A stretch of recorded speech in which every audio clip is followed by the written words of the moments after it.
දේවතා බලි කියන්නේ දෙවියන් වෙනුවෙන් සත්කාර කරන්න ඕන.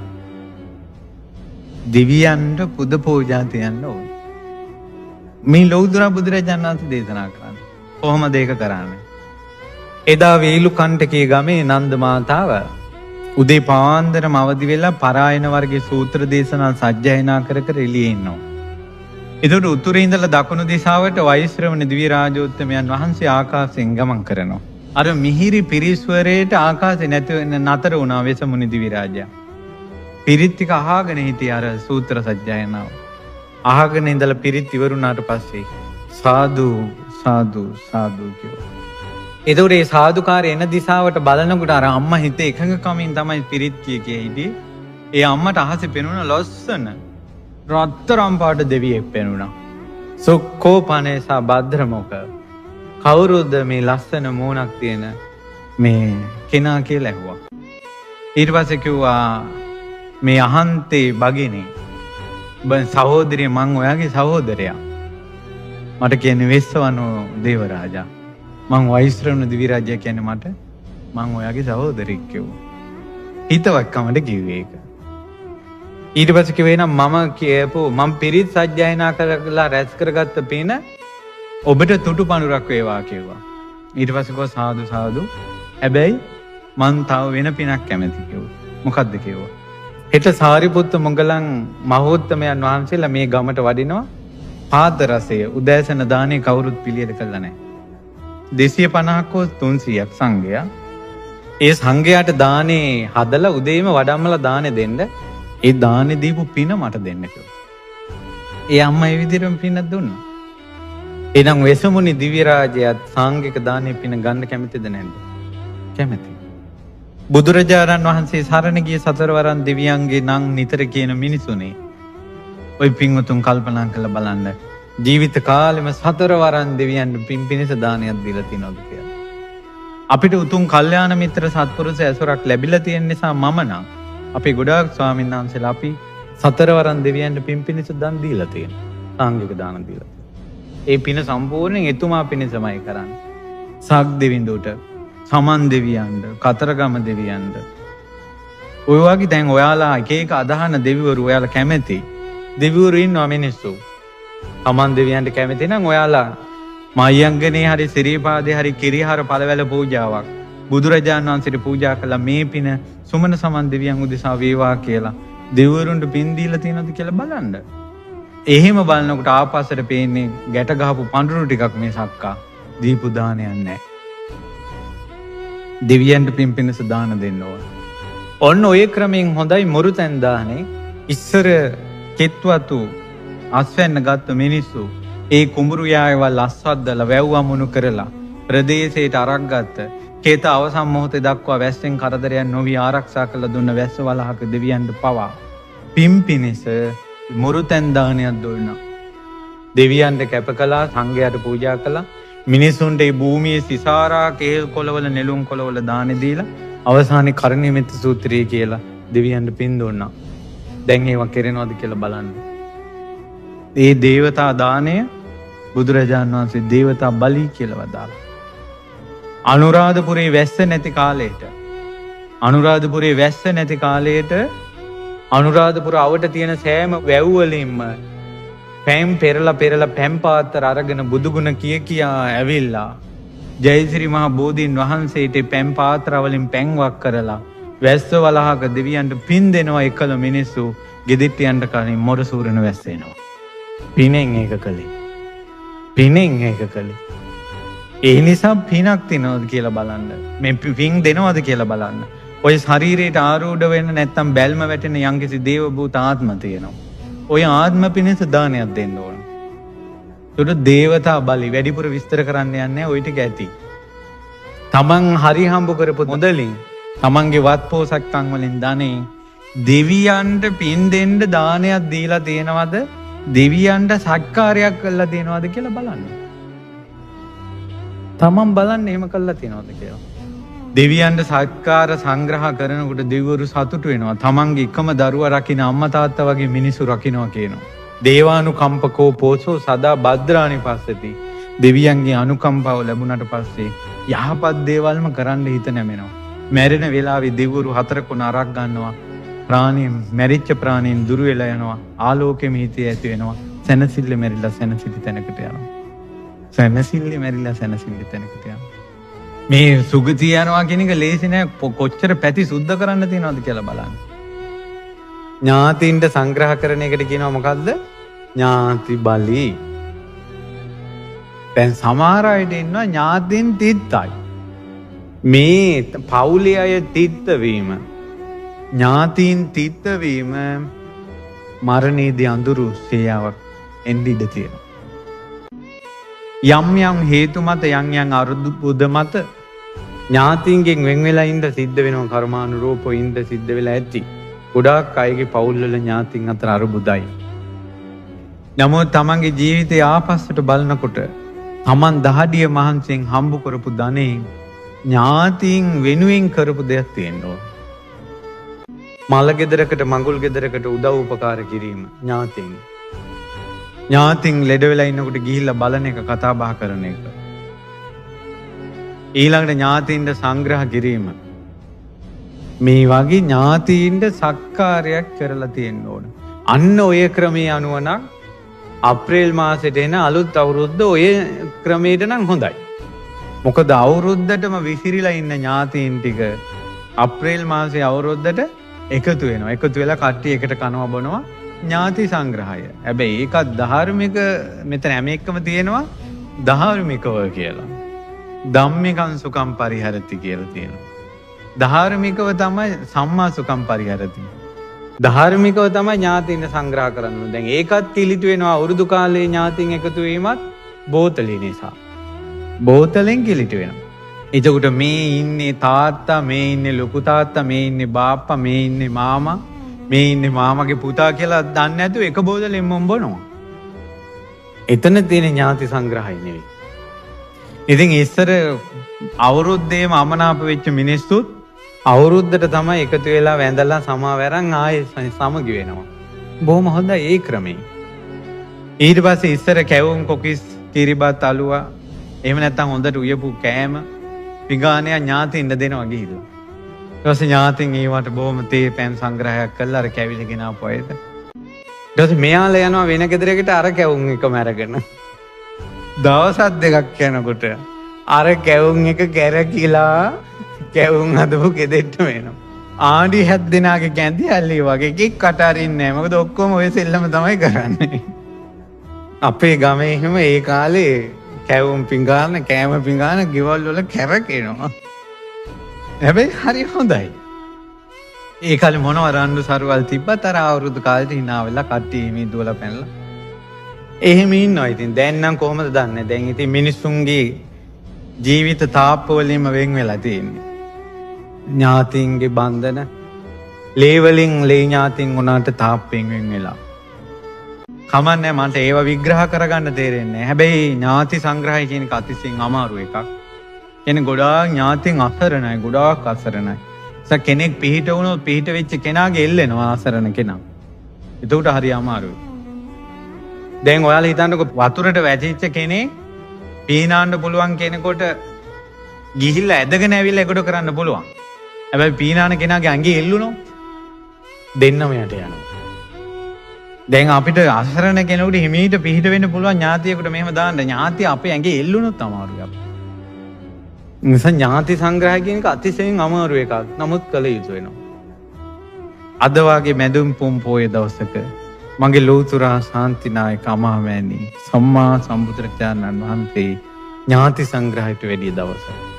බුදුරජාණන් වහන්සේ අමාසූයේ විඳිමේ විදුඩබ කුමාරයාට කියා හිටිනවා, විදුඩබ කපිලවස්තුවෙන් හමාගෙන එන සුළඟත් මට සැපයි. මගේ ඥාතින් ඉන්න දිසාවෙන් හමාගෙන එන සුළඟත් මට සැපයි කිව්වා. ඒ නිසා යම් යම් හේතු මත ඥාතින් තිත්ත වෙලා ඉන්න පුළුවන්. නමුත් ඒ තිත්ත වෙච්ච එක යහපතක් විදිහට හිතන්න එපා. ඒ අයත් එක්ක කතා බහ කරන්නේ නැති එක වෙනම එකක්. ඒ මිනිස්සුත් එක්ක ආශ්‍රයයට යන්නේ නැති එක වෙනම එකක්. නමුත් ඥාතින් ඕනේ නැහැ කියන තැනට එන්න එපා. කවදා හරි අපිට මිනිස්සෙක් උදව්වට ඕන වෙනවා. අපි මිනිස්සුනේ බණ අහන අපිත් හිත හදාගන්න නැත්තම් අපේ හිත්වල තියෙන කාෂ්ඨ ගතිය, වේලිච්ච ගතිය හිත්වලින් අපිත් අයින් කරගන්න නැත්තම්, අපේ හිත් අපි තෙත් කරගන්න නැත්තම් මේ බුදුබණ පදහන අපිත් හිත තෙත් කරගන්නේ කවුද පින්වතුනි? අන් අයට සමාව දෙන්නේ කවුද? අසරණ මිනිසුන්ට පිහිට වෙන්නේ කවුද? නිසා අපේ හිත තෙත් කරගන්න ඕන ටිකක්. ඥාතීන්ට සංග්‍රහ කිරීම ඥාති බලි. ඊළඟ බලය අතිථි බලි. අතිථි බලි කියන්නේ ආගන්තුක සත්කාර. දැන් අපි මෙහෙම හිතන්නකෝ, දැන් අර ඥාති බලි වලට දැන් තමන් අපි කියමුකෝ ප්‍රාදේශීය කාර්යාලේ හරි පළාත් සභාවේ හරි එහෙම නැත්නම් විදුලි බල මණ්ඩලේ ජල සම්පාදන ඒකකේ හරි යම්කිසි තැනක ඉන්නවා. ඒකට තමන්ගෙන් සේවයක් ලබා ගන්න තමන්ගේ ඥාතියෙක් එනවා. ඒකට මෙයා මැදිහත් වෙලා මේ මගේ ඥාතියෙක් අනේ පොඩ්ඩක් මේ වැඩි ඉක්මන් කරලා දෙන්න කියලා ඒක කරලා දෙන එක ඥාති සංග්‍රහය. ඒක ඥාති සංග්‍රහය. පැහැදිලිද මම මේ කියන එක? ඊළඟට අතිථි බලි. අතිථි බලි කියන්නේ ආගන්තුක සත්කාර. අතිථි බලි කියන්නේ මොකද්ද? ආගන්තුක සත්කාර. දැන් මම මේවා කටපාඩමින් අහනවා මේ බලි පහයි. පළවෙනි බලය මොකද්ද?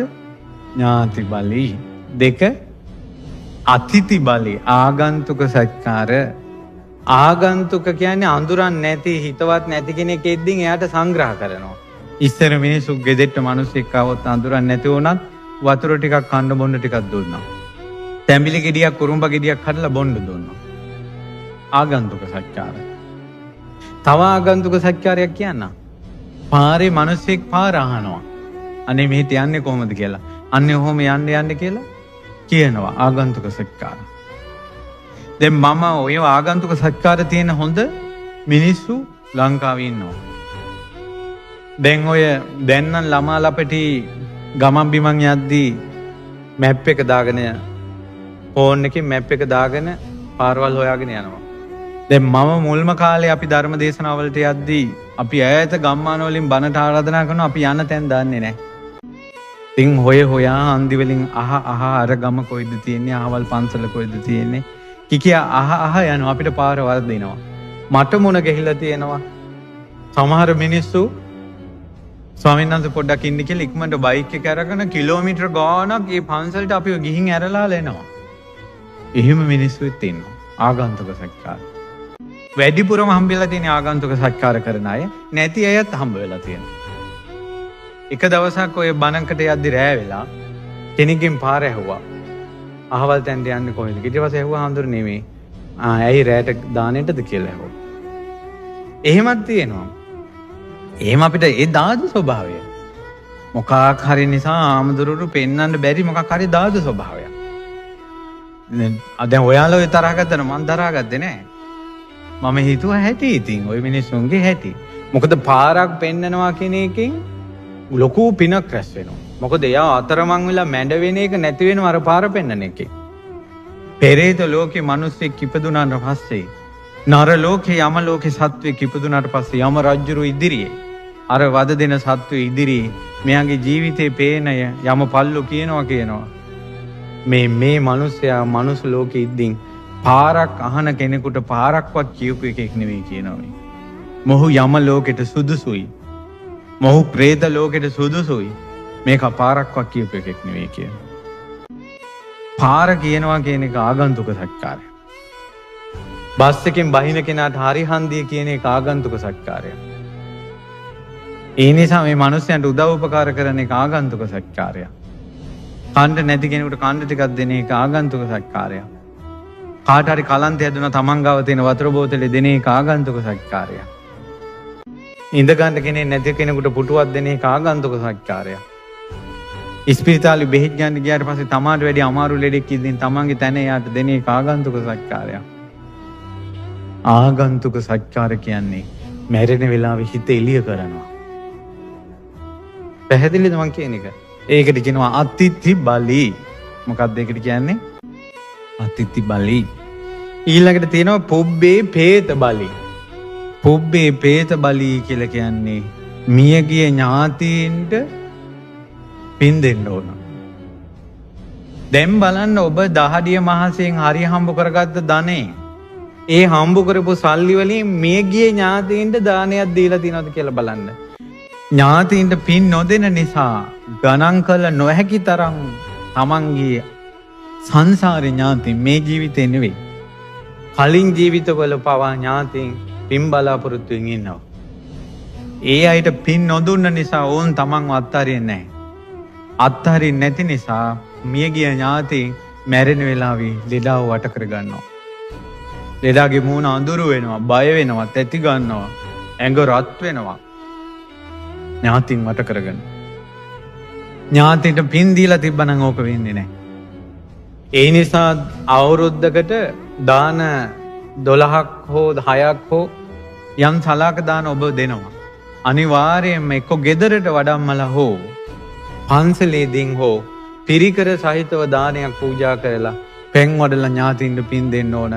අවුරුද්දකට වතාවක් නම් කරන්න ඕනමයි මේ පින්කම නම්.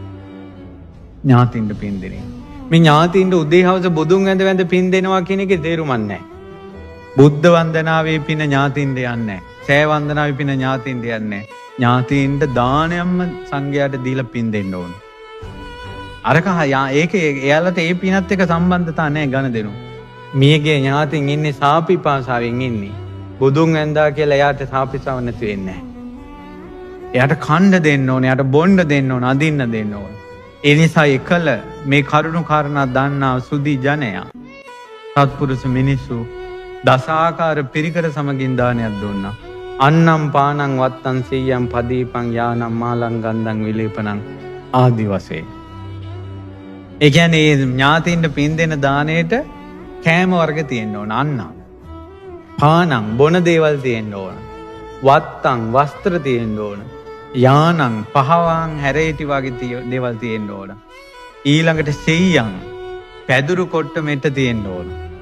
ඊට පස්සේ පදීපං ආලෝකය ඇති කෙන විදුලි බල්බ පහන් තිර තෙල් වර්ග තියෙන්න ඕන. තේලං බෙහෙත් තෙල් වර්ග තියෙන්න ඕන. ඖෂධ වර්ග තියෙන්න ඕන. පිරිසුදු කරන ද්‍රව්‍ය තියෙන්න ඕන. වටාපත් තියෙන්න ඕන. කුඩ තියෙන්න ඕන. ඔය වාගේ පිරිකර වර්ග 10ක් තියෙන්න ඕන. දස පිරිකර කියවම ඔයාලගේ පන්සල් හාමුදුරුවෝ දන්නවා. අන්න ඒවත් එක්ක එක පිරිකරකින් එකක් තිබ්බොත් ඇති. ඒවත් එක්ක දානයක් දීලා ඉන්න ස්වාමීන් වහන්සේලා දෙතුන් නමකටවත් කමන්නේ සාංගික කළා දානයක් දීලා පෙන් වඩලා පින් දෙනවා. ඉදම් මේ ඥාතිනං හොතු සුඛිතා හොතු ඥාතෝ කියලා. අනිවාර්යෙන් දෙන්න පින් අවුරුද්දකට එක් වතාවක්වත්. ඔයාලගේ ගෙවල් වල තියෙන ප්‍රශ්න භාගයටත් වැඩි අඩු වෙනවා ඥාතින්ට පින් දෙන්න ගත්තොත්. හැමදාම නෙවෙයි අනිවාර්යෙන් දානයක් දීලා. එක්කෝ ගෙදර කරදර වැඩි නම් ගෙදරදීම දානය කරන්න ඕන. ලොකු කරදරයක් නැත්තම් පන්සලේදීන් දානේ පූජා කරලා පින් දුන්නට කමන්නේ. ඒක අවුරුද්දෙන් අවුරුද්දට කරන්න ඕන. නංගම් මතකය නංගම් සිහි කරනවා. මේගේ ඥාතීන්ට දාන වලින් සංග්‍රහ කරන්න ඕන. ඒකට කියනවා මොන බලියද කියලාද? උබ්බේ පේත බලි. ඔන බලි තුනයි. ඥාති බලි, අතිති බලි, උබ්බේ පේත බලි, ඊළඟ එක රාජ බලි. රාජ බලි කියන්නේ ආණ්ඩුවට බදු ගෙවීම, ලැයිට් බිල, වතුර බිල, හයිවේ එකේ යනකොට ටිකට් එකක් ගන්න එක රාජ බලි. CTB බස් එකේ යනකොට ටිකට් එකක් ගන්න එක රාජ බලි. දැන් බස් එකේ යනකොට අපි ගිහිල්ලා ටිකට් එක ගත්තේ නැහැ කියන එක තමයි මරණ මොහොතේ අඳුරකට එනවා. රාජ බලි කළා නෑ යා. නිසා ඒ අදාළ ආණ්ඩුවට ගෙවිය යුතු දේවල් ගෙවන්න ඕන එක තමයි රාජ බලි. මේ කාලේ ඒක වැඩිපුර විස්තර කරන එක ඇඟට ගුණ නෑ. ඒ නිසා ඕක කොහොම තේරුම් ගන්න. ඔන්න බලි 4ක් කිව්වා. 4ක්ද 5ක්ද? 5යි. මොනවද? ඥාති බලි, අතිති බලි, උබ්බේ පේත බලි, රාජ බලි, දේවතා බලි. ඔන්න බලි 5. ওই බලි 5 සල්ලි වේදම් කරන ක්‍රම 5න් 4 වෙනි එක.